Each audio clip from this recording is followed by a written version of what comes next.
Olá a todos. Boas notícias. Este episódio da Contra-Conversa não é sobre política. Já estou farto de política e temos que variar um bocadinho, então vamos falar só sobre livros. Neste episódio é só sobre livrinhos. Livrinhos, ok? Para mantermos a disposição num nível acima da média, dado o que anda para aí a acontecer. Vou começar já aqui com uma maravilha, que é este livro aqui. John Reed, 10 dias que abalaram o mundo. Este livro é muito interessante. O John Reed é um norte-americano, era um norte-americano comunista e foi para a Rússia no momento da Revolução Bolchevique e relata neste livro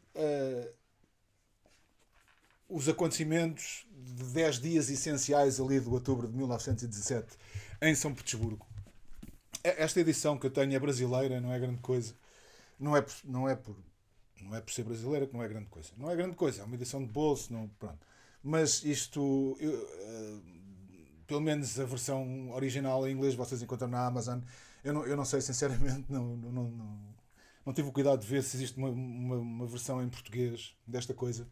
Mas eu tenho que vos dizer, este livro, já isto lê-se como um. Quer dizer, lê-se melhor que um romance, na verdade, porque isto é real. O que é que aconteceu? Este homem, ele não faz um relato jornalístico do outubro de 1917, porque, como eu disse, ele era pronto, simpatizante de Lenin e dos bolcheviques, mas o relato é. Portanto, como ele tinha uma espécie de salvo-conduto para andar por lá, a cirandar, por tudo o que era sítio em São Petersburgo e por todas as comissões e por todas as assembleias, e, enfim, ele ia atrás dos soldados vermelhos quando invadiam os palácios e não sei o quê. E, portanto, o relato é muito interessante, é uma visão por dentro dos acontecimentos. E os acontecimentos são absolutamente fascinantes. Nós percebemos como é que funciona uma revolução à séria por dentro. E a prosa do John Reed é espetacular. Os acontecimentos são uns atrás dos outros ensandecedores. Estes homens passavam 7 dias sem dormir, discursavam, chegavam a uma assembleia, discursavam perante milhares de pessoas durante 3 horas. O Trotsky discursava durante 4 horas e depois ia para um comitê e discursava durante 5 horas e no entretanto tomava decisões tipo quantos é que vão morrer hoje e o que é que vamos fazer com o tesouro dos cosares e enfim, as decisões mais com implicações incríveis eram tomadas sem dormir e assim, tipo, os despachos eram assinados assim à pressa. A sensação que temos é que tudo isto é um turbilhão revolucionário inacreditável. E depois este livro tem uma outra coisa que vale a pena destacar, que é a maior parte das pessoas tem uma visão da Revolução Russa que é uma espécie de os comunistas contra os conservadores, ou contra a aristocracia, ou contra os oligarcas ligados ao czar e tudo isso. O que nós lemos aqui não é nada disso. O que nós lemos aqui é um processo de guerra intestina na esquerda revolucionária. Ok? Porque o que acontece é que os bolcheviques liderados por Lenin estão a tentar tomar o poder a quem? A quem? Aos socialistas internacionalistas, aos socialistas revolucionários, aos sindicatos dos ferroviários, aos anarcas de todo o género, aos trabalhadores dos serviços postais, aos soldados que estavam neste momento, porque a Rússia em 1917 estava, ainda por cima, nas trincheiras da Primeira Guerra Mundial. Não é? E há um movimento de sublevação da soldadesca. Parte dos soldados são bolcheviques, mas outros são mencheviques, outros são socialistas revolucionários, enfim. O regime, na altura, era um regime de Kerensky, que era um socialista revolucionário, digamos assim, mas moderado, ou seja, grande parte desta esquerda acreditava que a Rússia podia ser a revolução podia acontecer na Rússia, através de processos que nós hoje diríamos democráticos ou constitucionais até. Acontece que o Lenin não estava interessado nisso. Não é? O Lenin queria tomar a todo o custo o poder para depois sim, instalar a tal democracia do proletariado. É claro que nestes casos a palavra democracia tem sempre conotações diferentes em função da ideologia de quem a utiliza. Mas seja como for, a sério, por exemplo, as assembleias em que estão vários partidos da esquerda, estão os bolcheviques, estão os mencheviques, estão os socialistas revolucionários, estão os sindicatos ferroviários, que eram super importantes na altura, e em que toda a gente discute, e o relato que o Reed faz dessas assembleias é prodigioso, é espetacular. Eu recomendo vivamente que leiam este livro. Eu sei que, mas porque é que eu vou ler um livro sobre a Revolução Bolchevique na Rússia? É muito importante perceber como é que se desenvolvem, como é que se desenrolam as revoluções. É muito importante. É muito importante. Nos tempos que correm, é muito importante sabermos qual é a orgânica das revoluções. E este livro, para além de tudo, este livro é saboroso, é muito bom de ler. E eu recomendo vivamente, encontrem uma edição e leiam, devorem, porque isto é mesmo muito divertido. E para além de divertido, ilumina-nos sobre como é que as revoluções funcionam. E funcionam de uma forma extremamente caótica e perigosa. Ok. Mas não se esqueçam, isto é muito giro. Pois, a propósito da Revolução Russa. Toda a gente, de uma maneira geral, com alguma cultura livresca, já leu o Aldous Huxley e o Admirável Mundo Novo, já leu o Triunfo dos Porcos e o 1984 do Orwell, estão mais ou menos familiarizados com a tradição da literatura utópica, que começou com Thomas More. Mas há muita gente que, mesmo as pessoas que gostam de ler e que leram estes livros e que sabem do que é que eu estou a falar, não conhecem este. Não conhecem este. Isto é um livro de Yevgeny Zamyatin chamado Nós, que é, na verdade, o primeiro retrato, a primeira crítica ao comunismo soviético, ao comunismo bolchevique, que alguma vez foi escrita. Portanto, num modelo de distopia, não é? A crítica faz através da construção de uma sociedade no futuro que vem a propósito, que é construída no sentido da utopia, mas acaba por ser uma distopia sem nome, não é? Uma coisa assustadora. E isto foi escrito em 1920, ou seja, 3 anos apenas depois da subida dos bolcheviques ao poder na Rússia. Okay? E este livro, para além de ser arrepiante, está muito bem escrito e talvez, na verdade, entre o Admirável Mundo Novo, 1984, e o Nós, eu acho que o livro mais arrepiante, o livro que mais me impactou, foi este.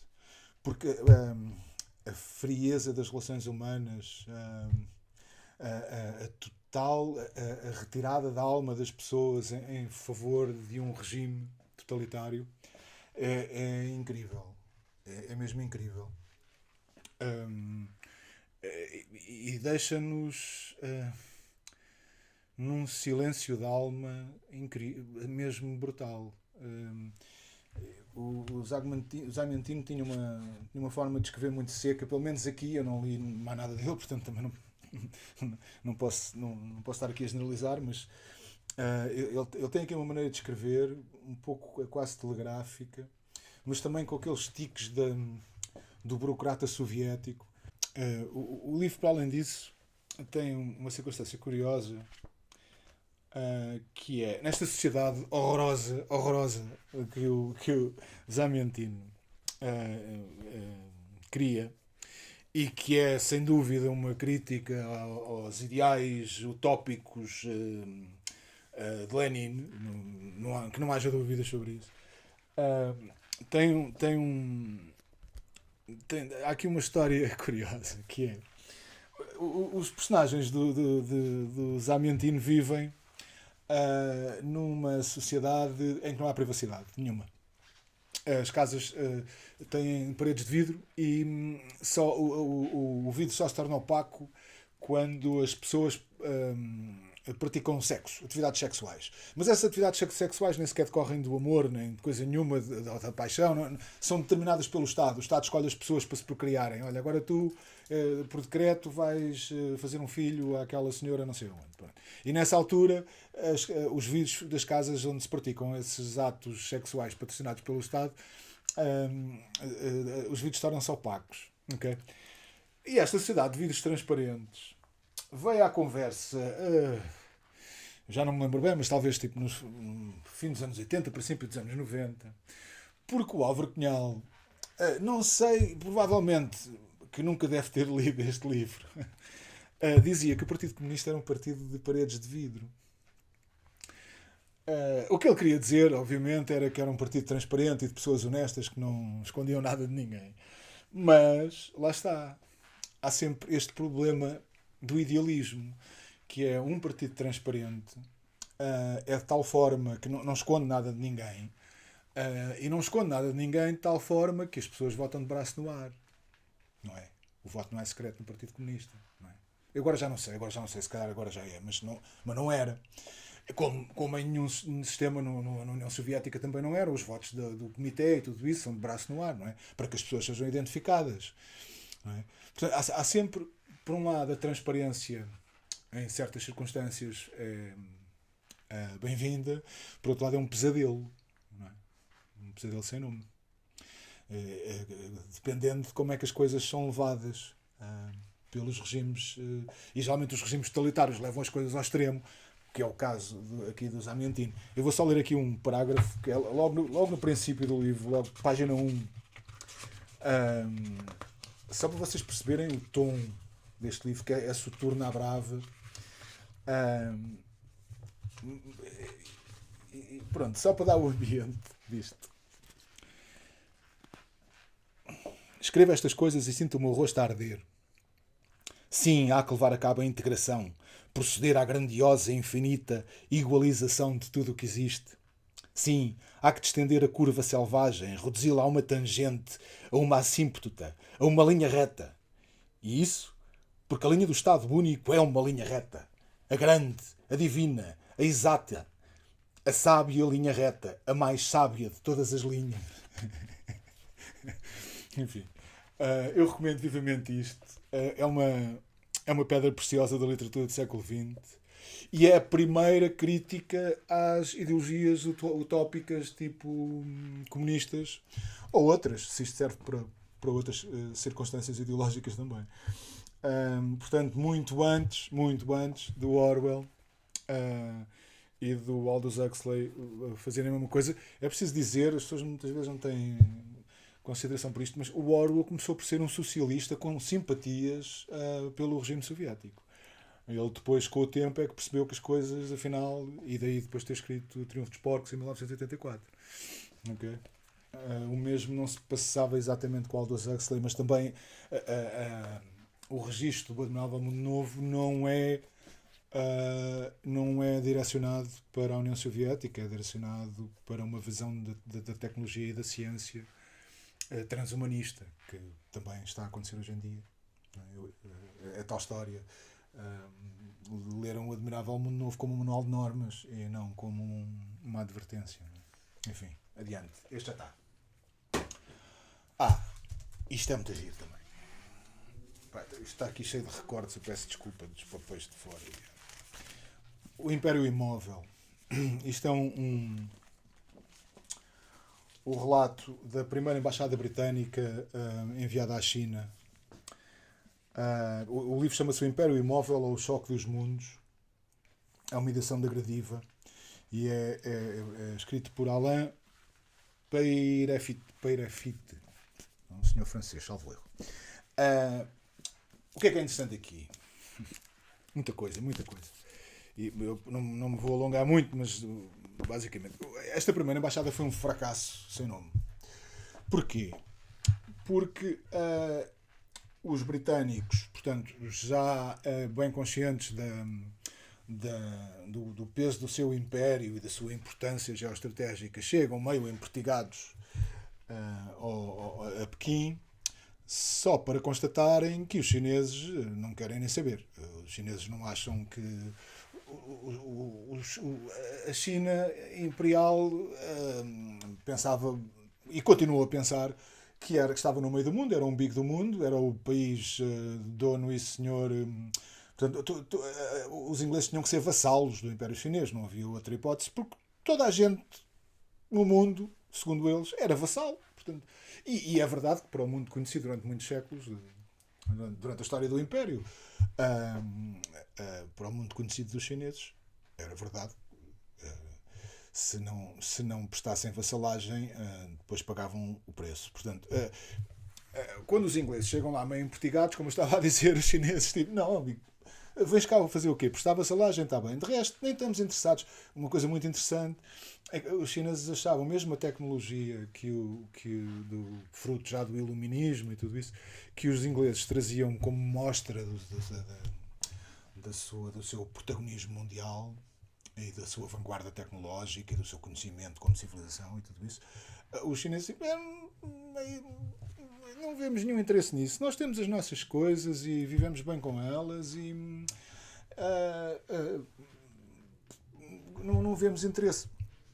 Isto também porquê? Porque há aqui duas mentalidades em choque, duas filosofias de vida, digamos assim, em choque, que é, por um lado, a confuciana, que é alérgica à mudança, e, por outro lado, a filosofia de Hume, e que estava por trás, depois até da Revolução Industrial e tudo isso, que é do empreendedorismo, do progresso, uma ideologia progressista, tipicamente iluminista, da apologia da ciência e das revoluções tecnológicas e tudo isso, que ainda hoje sentimos no Ocidente, contra uma civilização que preferia não mudar.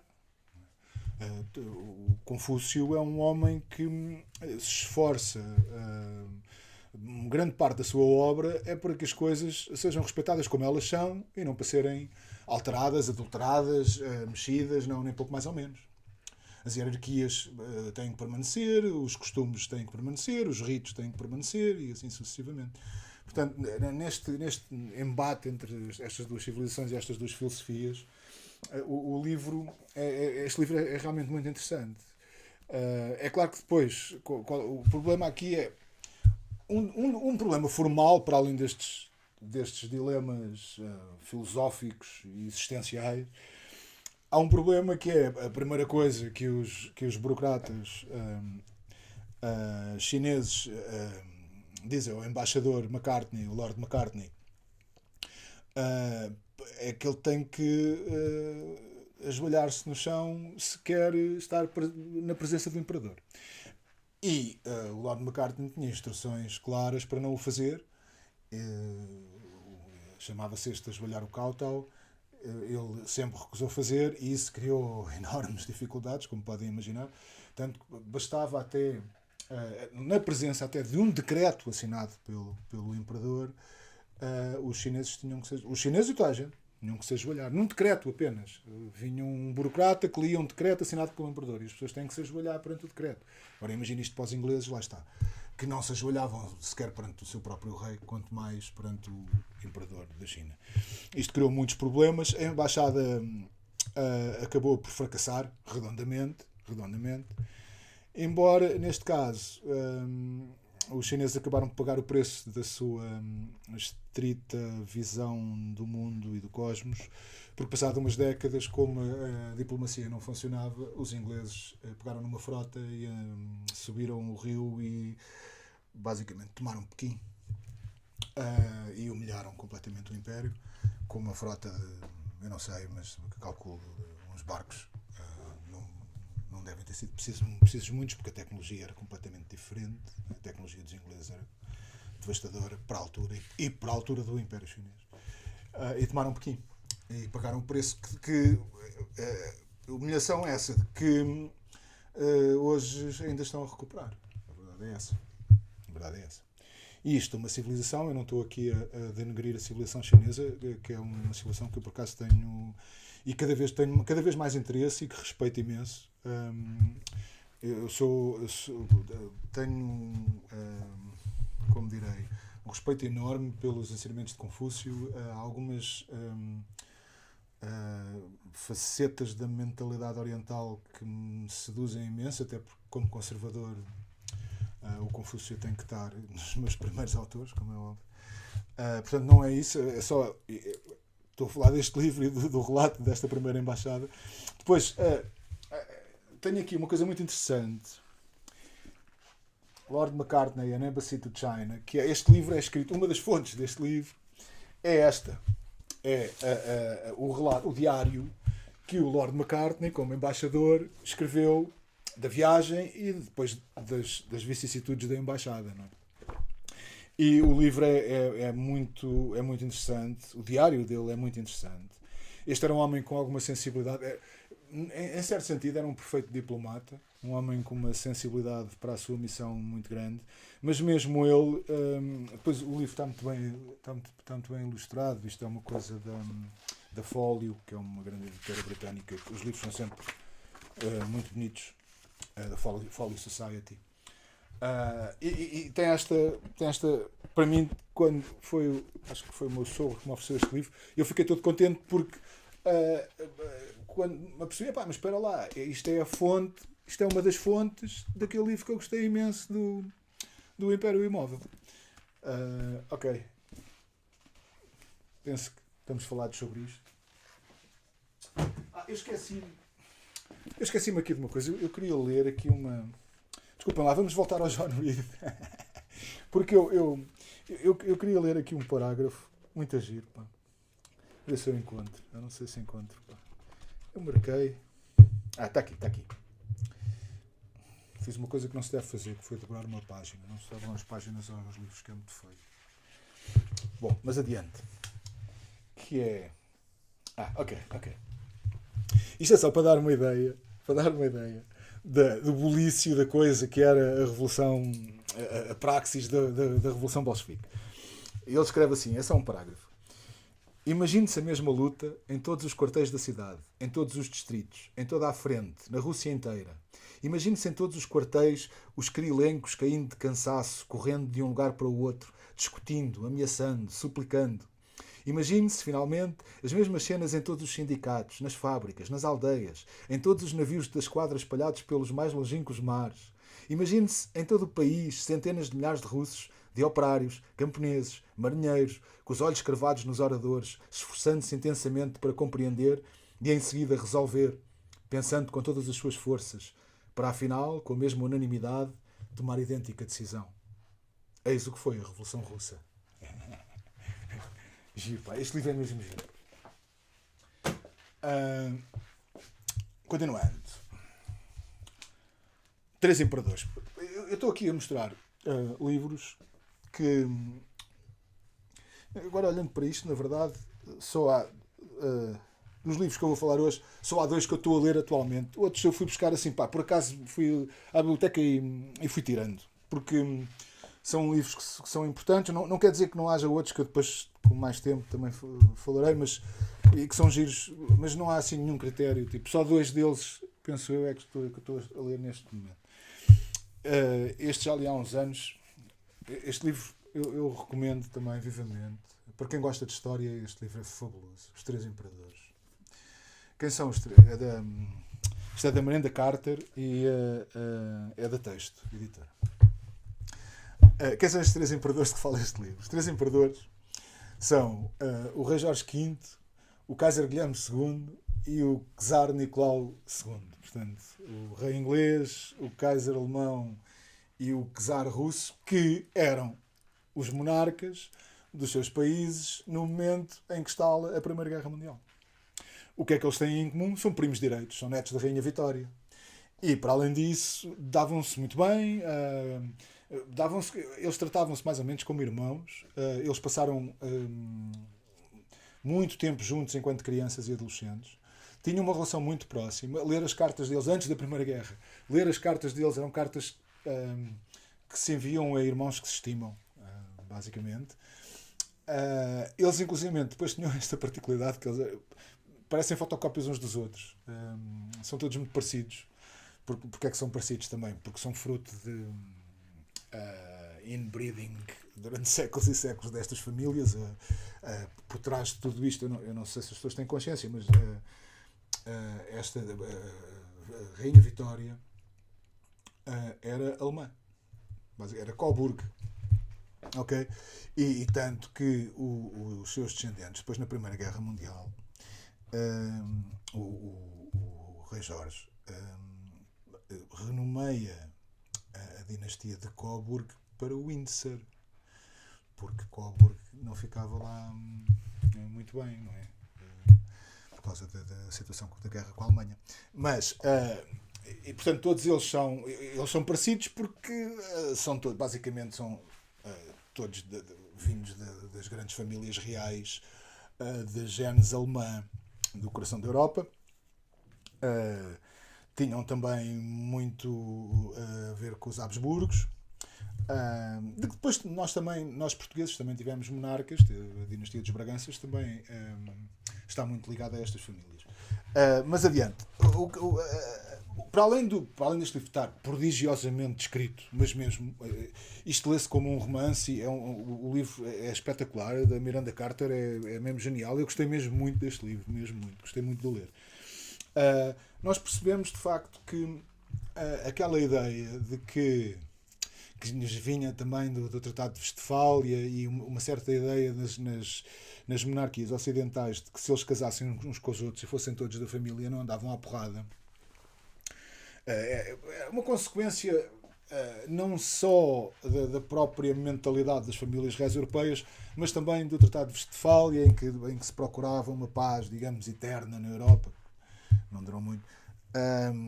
E estes casamentos entre as famílias tentavam impedir conflitos entre as nações.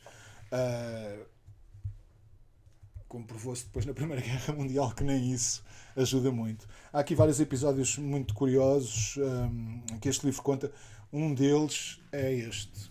Os czares acabaram por ser assassinados pelos comunistas, depois de estarem um tempo sob prisão domiciliária e de os terem mudado de sítio para sítio e tal, acabaram por os matar. Levaram-nos todos crianças e tudo, não é? Levaram-nos todos para uma cave e fuzilaram-nos. Mas isso podia ter sido evitado pelo primo inglês, porque o czar Nicolau escreveu ao rei Jorge a pedir que o Reino Unido recebesse a família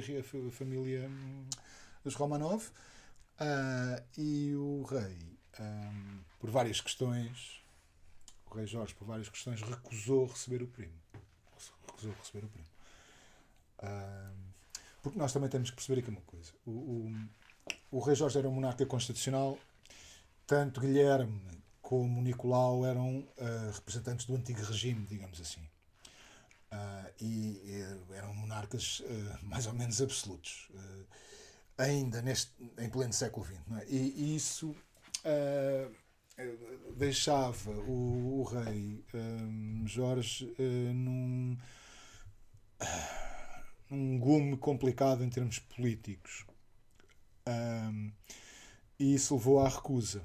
Agora, não deixa de ser, de qualquer forma, triste que o primo não o tenha ajudado, até porque eles eram de facto muito próximos, mas o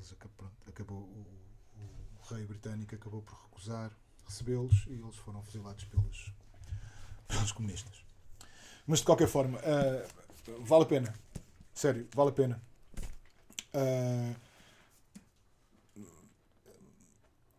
É dos livros de história mais fascinantes que eu tenho lido nos últimos anos. Este. Ok, próximo. Isto é muito giro. Eu já tinha dado aí uma nota num vídeo qualquer que ia falar sobre este livro, que é o resto é ruído. Alex Ross, À Escuta do Século XX, Casa das Letras, a editora. Este livro é mesmo muito giro. Que é, o que é que trata? É a história da música, basicamente, a partir de metade do século XIX até metade do século XX, coisa assim. É um século. E o que é que retrata? Há um momento na história da música que é importante, E é um momento, na minha opinião, é um momento. ah, eu chamar-lhe um momento pós-moderno da música, em que os grandes compositores desistem, acham que. Mas então eu vou fazer o mesmo com o Beethoven, eu vou fazer o mesmo com o Mozart, eu vou fazer o mesmo com o Bach. Já está tudo feito, esta fórmula está esgotada. Vamos partir para outra. Vamos partir para outra coisa. E quem são estes compositores?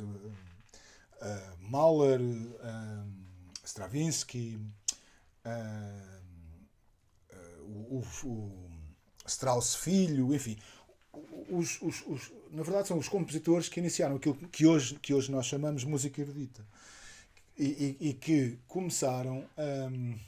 Saíram do cânon de composição que estavam a herdar do romantismo, do cânon tonal, e começaram a experimentar em campos atonais. E por isso é que a música erudita muitas vezes não nos cai bem ao ouvido, não é? Porque nós não estamos habituados à música atonal. Neste sentido, por exemplo, os orientais estão mais habituados à música atonal do que os ocidentais. Mas a conclusão a que chegaram, isto não vale a pena nós estarmos a bater na mesma tecla, literalmente, porque os génios que já fizeram isto e nós não vamos, o que é que vamos acrescentar? Então vamos abrir a pauta a outras possibilidades. Não é? É claro, daqui há coisas que resultaram muito bem, há outras coisas que nem por isso. Eu, por exemplo, sou um fã do Erik Satie, e em certa medida também gosto muito do Mahler, mas a verdade é que também há muita música, entretanto, que se tornou não só inaudível, como um fenómeno de elites que já ninguém liga, não é? Enquanto, por exemplo, no século XVII ou no século XVIII, as prostitutas iam à ópera, não é? A ópera italiana. Os alemães depois destruíram um bocado isso, ainda durante o romantismo, destruíram um bocado isso, mas as plateias da ópera em Itália, as plateias do Rossini, eram pessoas do povo que iam, decoravam as melodias, na verdade era uma arte pop. E hoje em dia a música erudita é um exercício para elites. As massas não querem saber, não é? Mas há aqui várias histórias. Há histórias muito interessantes neste livro. Uma delas eu vou contá-la porque vale a pena. Que é quando o Stravinsky compõe a Sagração da Primavera e vai a premiere da coisa é em Paris. E os críticos parisienses eram na altura temidos, porque eram um bocadinho sarcásticos e exigentes e duros e tal. Mas também precisamente por isso, o homem leva a sua orquestra, apresenta a coisa em Paris, e a meio da Sagração da Primavera há um crítico que ele, portanto, veio daqueles trajes super, portanto, o tuxedo da coisa, não é? O fraque da coisa, todos bem vestidos e tal, da premiere do Sr. Stravinsky, e tinham aqueles lenços no bolso, aqueles lenços brancos. E na polifonia atonal da composição de Stravinsky, da Sagração da Primavera, há um crítico que começa a patinar e não aguenta mais. Os ouvidos dele já não conseguem tolerar a tonalidade daquilo tudo, e pega na bengala, puxa o lenço branco, ata o lenço branco à bengala e começa a pedir paz, por favor, terminem isto, paz, eu não aguento mais. Que é lindo. E é uma manifestação, é claro, gargalhada geral na plateia, pateada. Uma das coisas que este livro fala, que nós hoje em dia não temos esta cultura, mas grandes compositores da história da música contemporânea, e não só, sofreram pateadas monumentais nas sessões em que apresentavam as suas obras. E não só isso, como muitas vezes havia cenas de pancadaria entre críticos e havia o caos total. Atenção, e o Alex Ross fala muito nisso e é muito divertido, porque o crítico que gosta de uma obra está ao lado de um crítico que não gosta, eles começam a discutir a meio da interpretação da obra. Entretanto, há um autor que é da escola do compositor que está em causa e defende o compositor, e entanto há outro autor que por razões de contratos ou o diabo tem inveja e desatam todos à porrada, e é a loucura tal. E isto é giro, o livro é muito giro. E essencialmente serve para que se perceba porque é que a música clássica morreu.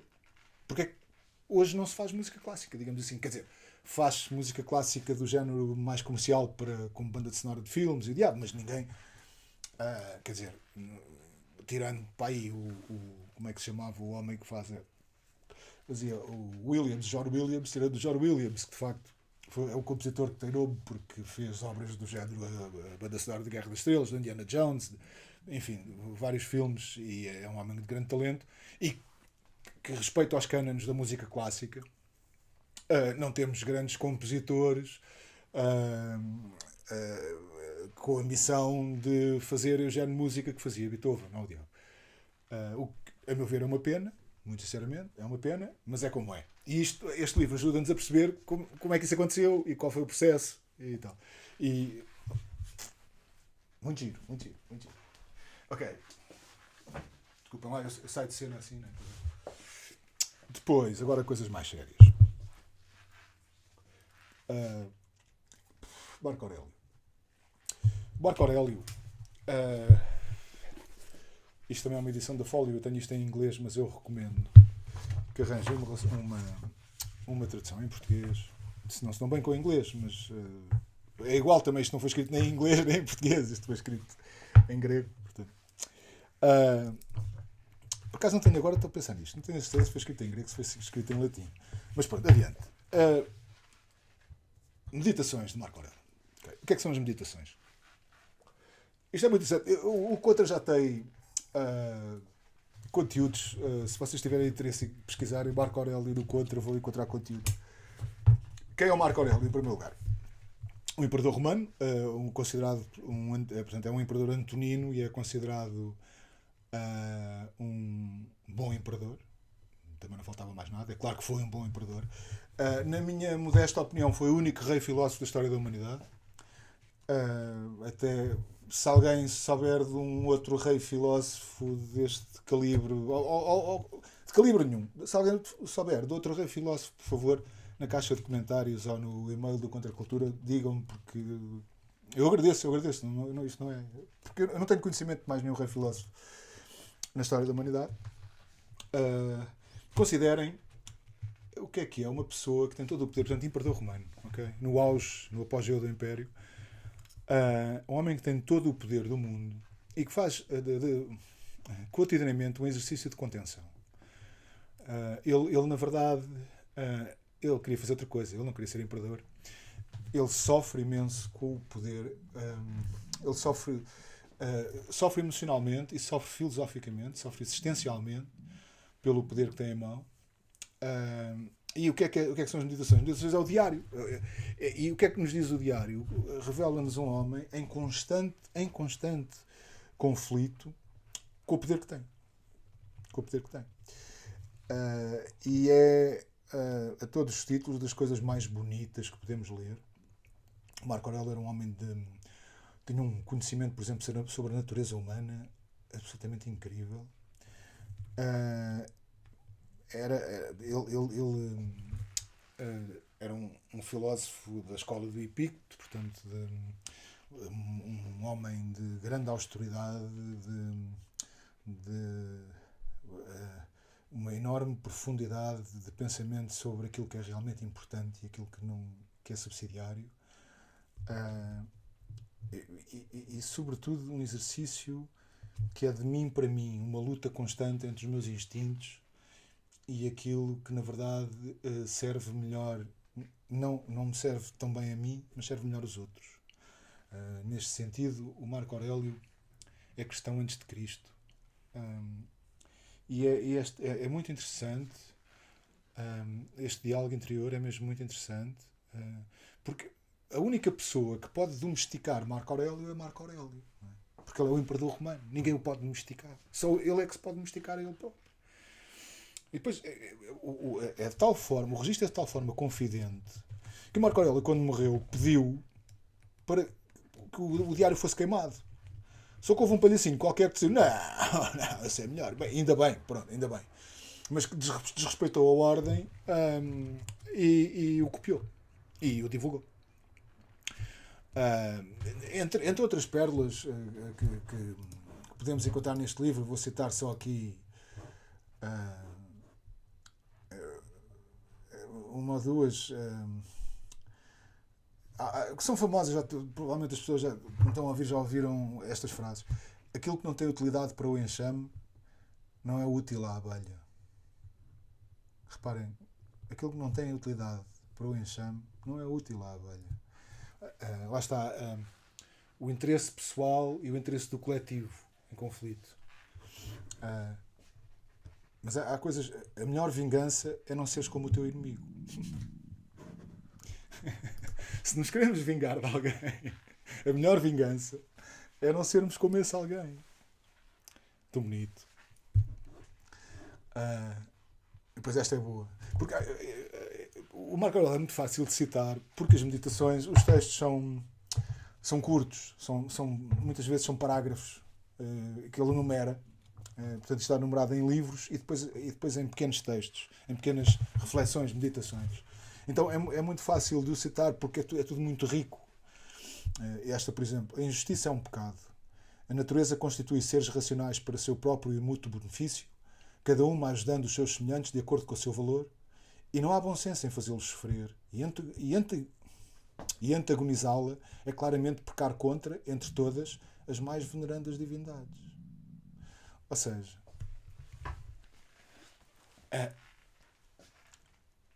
não faz muito sentido utilizarmos medidas menos justas para aqueles para os nossos inimigos,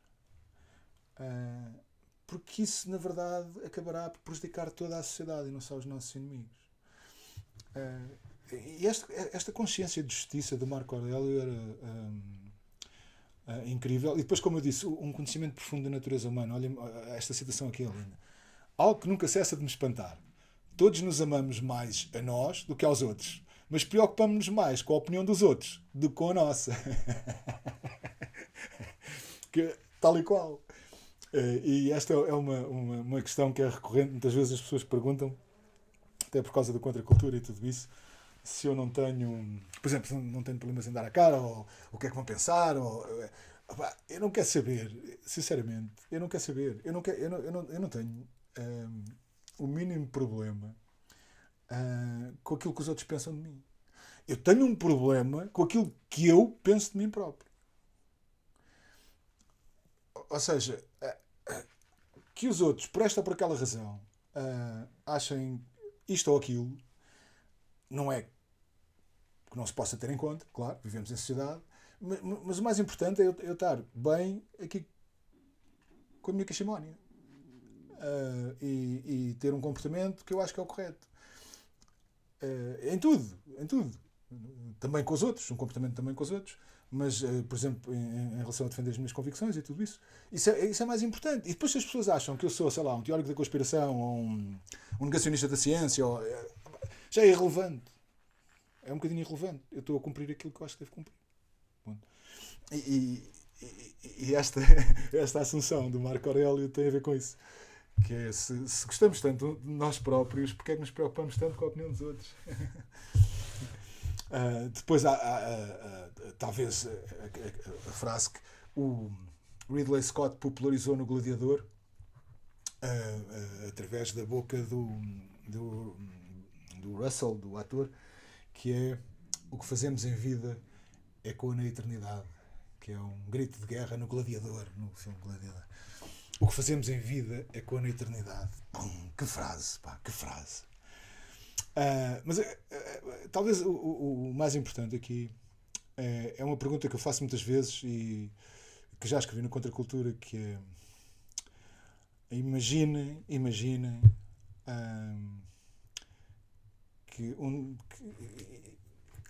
que uma pessoa detém todo o poder e todas as riquezas que há no mundo. O que é que vai acontecer rapidamente à sua alma? Okay? E esta é a pergunta fundamental que faz Marco Aurélio.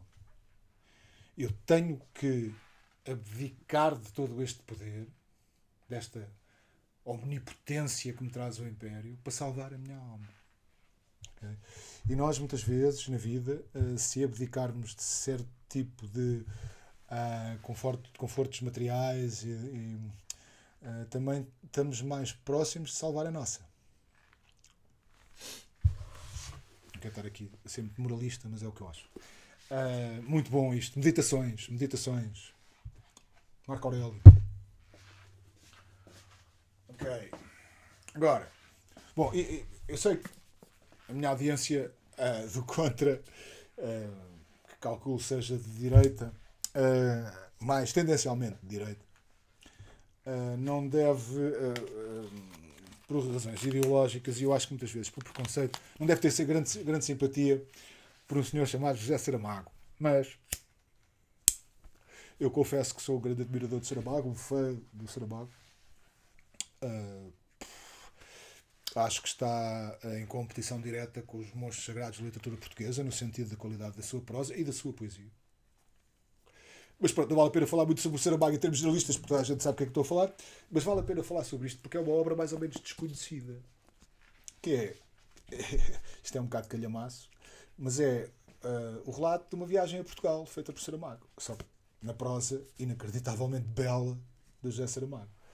E isto foi feito... esta viagem foi feita, creio, no fim dos anos 70, princípio dos anos 80. Eu calculo que a viagem não tenha sido toda, portanto, feita de uma vez. Ele deve ter ido ali no espaço de uns anos, deve ter feito umas viagens a Portugal e depois deixou isto. Eu estou a adorar. Isto é um dos livros que eu estou a ler. Eu tenho na casa de banho. Estou a adorar, basicamente. Muito bem escrito, é preciso dizer. Muito bem escrito. E tem há aqui uma componente do Saramago que é o Saramago devia ser uma pessoa com um feitio, portanto ele está só, ele viaja só, mas está constantemente, ele oscila, os humores oscilam muito, os humores do Saramago oscilam muito durante a viagem, e é muito giro ver o que é que ele gosta, o que é que ele não gosta, e quando não gosta é veemente, não esconde, não está a disfarçar nada daquilo que sente. E é interessante também por causa disso, porque ao contrário dos romances, esta obra tem mais a ver com a poesia dele também, ou seja, entramos mais dentro da cabeça do Saramago neste livro de viagem do que propriamente através dos romances. Não só é uma viagem a Portugal, como é uma viagem à alma de Saramago e ao seu temperamento. O que é que há mais a dizer sobre este livro? É isto. O álbum também, o livro é acompanhado por fotos que são dele também. E até a porcaria das fotos tem uma imensa qualidade. Não no sentido, digamos, artístico, mas as fotos são, os enquadramentos, em termos técnicos, os enquadramentos são muito corretos e as imagens são nuas e cruas, são bonitas também. Apesar de serem, não são nada elaboradas, é isto. Vou tirar uma fotografia a isto, pum, mas depois a fotografia sai bonita, sai tecnicamente muito bem, é interessante. Também é um regresso, por um lado, é um regresso a um Portugal que na verdade já não existe. E nesse sentido é um bocadinho nostálgico, mas por outro lado é uma viagem a um Portugal que também é eterno, que é representativo da nossa identidade e da nossa cultura e da nossa religião, porque o homem vai a tudo o que é igrejas e museus e o diabo. Portanto, isto é uma viagem também de caráter, digamos, etnográfico. E está muito bem escrito. É um consolo ler este homem, é um consolo estético. Pronto. Enfim, queria falar nisto porque não é muito conhecido este livro. Apesar de ser fácil de encontrar nas livrarias, mas não é muito conhecido na obra dele. E é extremamente interessante. Eu estou a gostar imenso. Depois, para terminar, porque isto já estamos aqui. Pois, há bastante tempo. Eu não quero dar muita seca à minha gentil audiência. Mas tenho que falar nisto. Fernando Pessoa. O Contra a Cultura ainda não publicou nada relacionado com Fernando Pessoa, apesar do seu publisher, que sou eu. O Fernando Pessoa para mim é uma espécie de uma espécie de Deus. Estou fartado com o Japão. É uma espécie de Deus, ok? É um Deus da literatura. É um Deus da literatura. E eu leio Fernando Pessoa desde que um amigo meu, eu tenho esta ideia, desde que um amigo meu me apareceu em casa, lá em casa, eu tinha, não sei, 13 anos ou coisa que valha. E apareceu-me, porque a minha casa havia muitos livros, mas e havia muita poesia, mas era anglo-saxónica. E eu não conhecia Fernando Pessoa, não conhecia. Pá, e até aos 13, 14 anos. Pá. Aparece-me um amigo meu, um momento feliz da minha vida, com este livro na mão. Poesias de Álvaro de Campos. Não é este livro fisicamente propriamente dito, mas é uma coisa até com este aspecto já assim meio gasto e tal. Aparece-me, epá, e eu pego aquilo, epá, tens que ler isto, pá, isto é muito giro, é diabo, o Fernando Pessoa, pá, e tal. E eu, então, mas o Fernando é do Fernando Pessoa, é do Álvaro de Campos. Não sabia nada da coisa. Bom, e a primeira coisa que li foi um poema sobre o suicídio, se te queres matar porque não te queres matar, que é um fabuloso. Eu vou ler um poema, não é esse, eu vou ler aqui um poema, não é esse, mas já lá vamos. Pronto, e depois, a partir daí, eu fiquei completamente rendido e a partir daí, a minha vida, durante a minha vida, eu li, eu acho que li, não diria toda a obra publicada do Fernando Pessoa, porque também já é vasta, mas grande parte dela, uma boa parte dela, e também, portanto, depois a parte de crítica e biografias e tudo isso. Mas ainda não publiquei nada, porque, sei lá porquê. Bom, uma das razões é que é começar. Nos últimos anos escreveram-se 3 biografias do Fernando Pessoa. Eu tenho aqui 2 na mão. Há de estar a outra do Cavalcante e há de estar por aí. O Super Camões do João Pedro Jorge e Pessoa, uma biografia do Richard Zenith. Há outra do Cavalcante e Filho, de um brasileiro.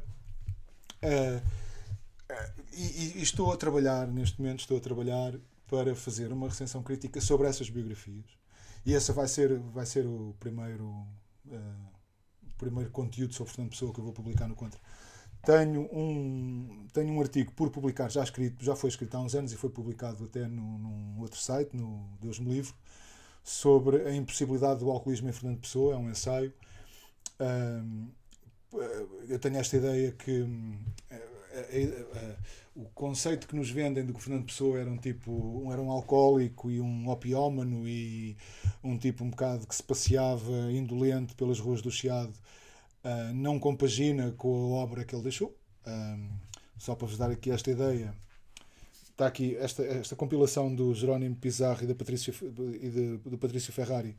Fernando Pessoa, são uma antologia em que eles contam 136 autores fictícios. 136 autores fictícios.